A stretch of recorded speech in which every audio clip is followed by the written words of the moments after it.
To get a sense of what firefighters are up against, I spoke to BC's Chief Fire Information Officer earlier tonight. Kevin Skrepnek is in Kamloops. So, Kevin, just trying to get a sense of how potentially horrific this is. Canadians are so familiar with those fires in Fort McMurray. Is there anything that could equal that kind of horror? What we're seeing isn't quite yet at the level of Fort McMurray in terms of the size and the populations we're talking about, but given the amount of fire we have on the landscape right now, and given the fact that we're not seeing any reprieve in terms of the weather, certainly for the next 3 to 5 days, there's certainly potential out there for this to get quite a bit worse.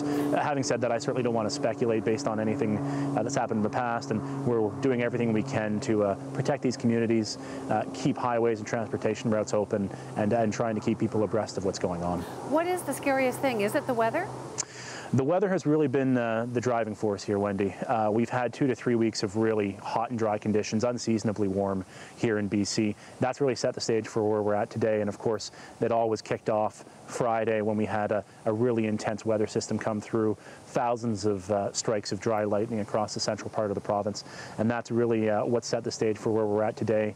You know, almost a dozen major interface fires burning right now across the province, entire communities that have had to have been evacuated, lots of highways affected, and as I said, unfortunately, it looks like from a weather perspective, we're in for more of the same for the foreseeable future.